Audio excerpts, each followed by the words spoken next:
The tragedy of Prince Rainier's life when he married Grace Kelly. The fairy tale they sold you. 30 million people cried watching her wedding.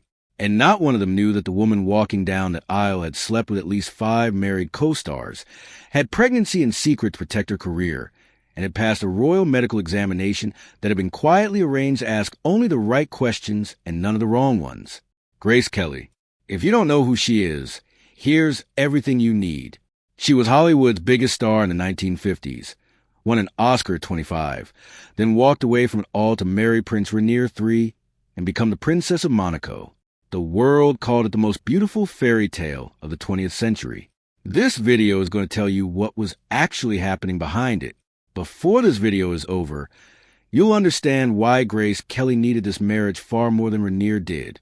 You'll understand why MGM, one of the most powerful film studios in Hollywood, had cameras rolling inside that cathedral on her wedding day, and exactly what they received in return. And at the end, I'm going to tell you something about the afternoon of September 13th, 1982, the day Grace Kelly's car cliffed on the same road where she had once filmed one of her most iconic scenes. She died the next day. Her daughter, Stephanie, who was in the passenger seat, walked away with minor injuries. The official report said accident. No further investigation was requested. No files were ever made fully public. But here's the question that nobody asked loudly enough. Who exactly benefits when the one person who knows every secret about a royal family, the affairs, the arranged medical examinations, the financial negotiations, the years of private correspondence, dies suddenly before she can write a memoir, before she can give an interview without restraint, before she can finally stop performing? Was it an accident? Possibly. Probably, even. But the silence that followed it, fast, total, and permanent, was not accidental at all. That kind of silence requires effort. And effort, as Grace Kelly understood better than anyone, is always in service of something. You don't need to know anything about Hollywood to understand this story, because this is not really a story about Hollywood. It's about something every single one of us understands. What it costs when you spend your whole life building a perfect image, and then one day realize you can no longer find a way back out of it. The girl who was never enough. Grace Patricia Kelly was born in Philadelphia in November 1929 into a family where success was not a goal. It was the minimum standard for being taken seriously. Her father, Jack Kelly, was a self-made millionaire, a 3-time Olympic gold medalist in rowing, and one of the most respected men in Philadelphia. Her mother had been a collegiate athletics coach. Her older brother, Kel, would go on to win Olympic gold himself. Her sister Peggy was socially polished and popular. And then there was Grace, the third child, frequently ill, quiet, introverted, and constitutionally unsuited to the athletic world her family worshipped. She was not the golden child her parents had envisioned. She was different, and in the Kelly household, different was not a compliment. So Grace did what children do when they cannot win the game being played in front of them. She invented her own. She retreated into an inner world of storytelling and imagination, began performing in local theater at 10 years old, and by the time she left for the American Academy of Dramatic Arts in New York at 18, she had made a decision that would shape every relationship she ever had. She was going to make her father proud, or she was going to build something so large that his approval no longer mattered. She would spend the rest of her life trying to do both at once and failing at both. Here is what that psychology produced. Throughout her years in Hollywood, Grace Kelly was not drawn to young men, available men, or men who needed her. She was drawn consistently, repeatedly, almost without exception, to older men who already had wives. Gary Cooper, Clark Gable, Ray Milland, Bing Crosby. Every single one of them was at least 20 years her senior. Every single one of them had a wife at home.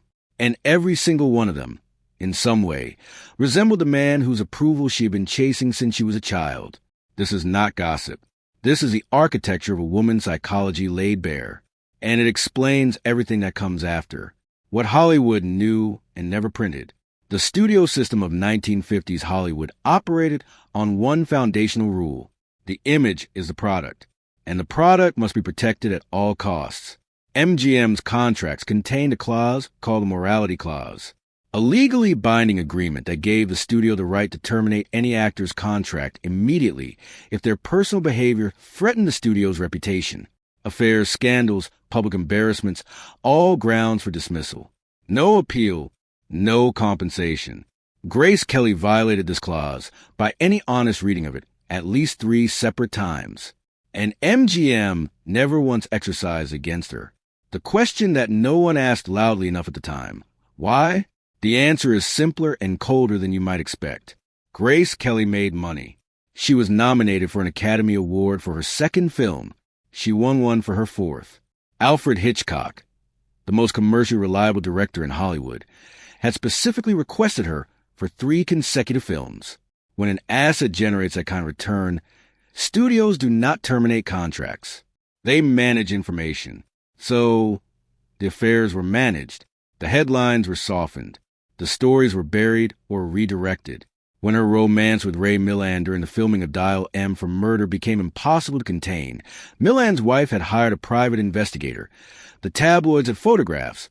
The story was running whether MGM liked it or not. The studio let Grace absorb the damage. She was labeled a homewrecker in the press. Fan mail turned hostile. Her reputation, which had been built on the precise quality of cool, untouchable elegance, was beginning to crack. During the filming of Magambo in Africa, her romance with Clark Gable became the subject of enough whisper that Grace's mother flew to location to chaperone. It made no difference. When a journalist later asked Grace directly about it, she gave him a line that became one of the most quoted in Hollywood history. What else is there to do if you're alone in a tent in Africa with Clark Gable? She wasn't denying it. She was reframing it. And that the ability to reframe any situation into something that worked in her favor was perhaps Grace Kelly's most underestimated talent. By early 1955, she had also been involved with Bing Crosby, had nearly married fashion designer Oleg Cassini before her family forced an end to that relationship, and had quietly pregnancy that she never publicly acknowledged. A woman who had everything the world could see: beauty, talent, an Oscar on her mantelpiece, and a private life that was becoming increasingly difficult to contain. She was 25 years old and already exhausted from a performance. She needed a way out. The fourth name on the list. Here is something that was not in the fairy tale version of this story. Grace Kelly was not Rainier's first choice. In the mid-1950s, Prince Rainier III of Monaco was facing a crisis that had nothing to do with romance.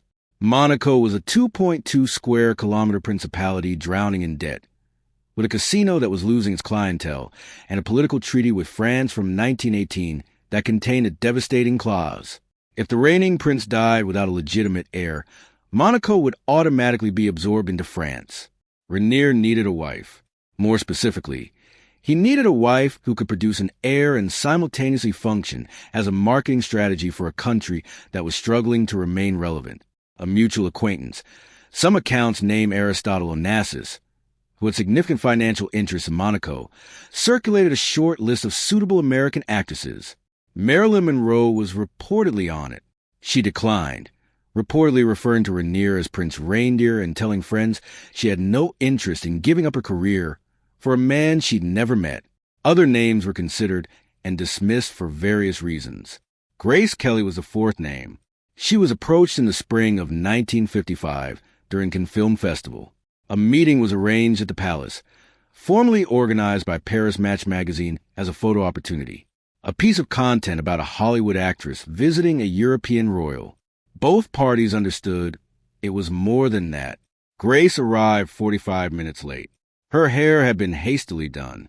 She wore a floral dress that was carefully chosen to appear unconsidered. When Rainier led her to the private zoo on the palace grounds, she walked directly up to the enclosures without hesitation and reached toward the animals with a calm steadiness that Rainier would later describe to friends as the most extraordinary thing he had ever seen in a woman. What Rainier saw as innate courage was something her colleagues in Hollywood would have recognized immediately. It was stagecraft, the ability to read a room, identify what it needs, and deliver precisely that within 30 seconds of entering. Grace Kelly had been doing this since she was 10 years old, performing in school plays to earn the attention of a father who was watching his son row toward Olympic gold. Rainier left that meeting convinced he had found something rare. He had found an extraordinary woman. What he had actually found was an extraordinary performance, and the performer behind it had a very specific reason to give the performance of her life that afternoon. $2 million and a medical exam. Rainier traveled to Philadelphia in December 1955 and proposed within 3 days of arriving. Behind the official narrative of love at first sight was a financial negotiation that Jack Kelly, Grace's father, found insulting enough that he nearly ended the whole arrangement. In accordance with European royal tradition, Rainier required a dowry. Estimates put the figure at $2 million. Jack Kelly, a man who had built his own fortune without inheriting a cent, told Rainier directly, "My daughter does not pay anyone to marry her." The negotiation was resolved. Some accounts suggest Grace contributed a portion from her own savings. The full financial details have never been made public. But the dowry was not the most significant condition Rainier placed on the marriage. Before any engagement could be formalized, Grace was required to undergo a complete medical examination by physicians approved by the Monégasque royal household. The purpose was explicit, to confirm that she was physically capable of bearing children. Monaco's survival as an independent nation depended on an heir. This was not a romantic consideration. It was a constitutional one. Grace passed the examination without issue. Every document was clean. What the examination did not ask about, what no one representing Rainier thought to request, or perhaps thought it prudent to request, was a full gynecological history. The prior relationships, pregnancy, the decade of a private life that bore no resemblance to the public image of cool Catholic elegance that MGM had spent years constructing around her.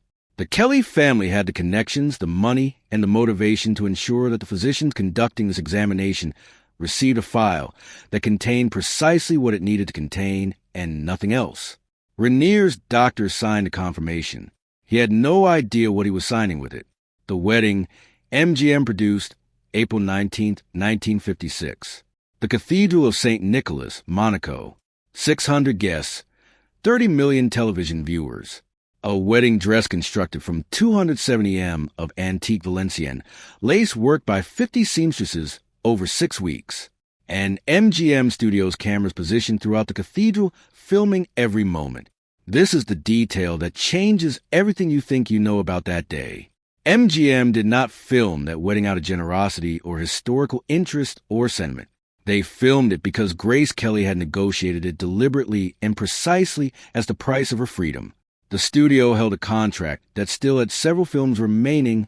Grace wanted out. The deal that was struck, MGM would release her from her remaining obligations in exchange with exclusive rights to film the wedding and distribute the footage commercially. In other words, Grace Kelly paid for her escape from Hollywood by turning her own wedding into a film production. She did not leave Hollywood on the arm of a prince.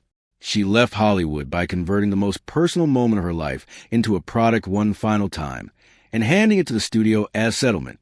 Rainier stood at the altar that morning believing he was marrying a woman. He was, in a very specific sense, also the lead actor in MGM's final Grace Kelly production. And he was the only person in the cathedral who did not know that. There is a photograph from that ceremony that has been reprinted in thousands of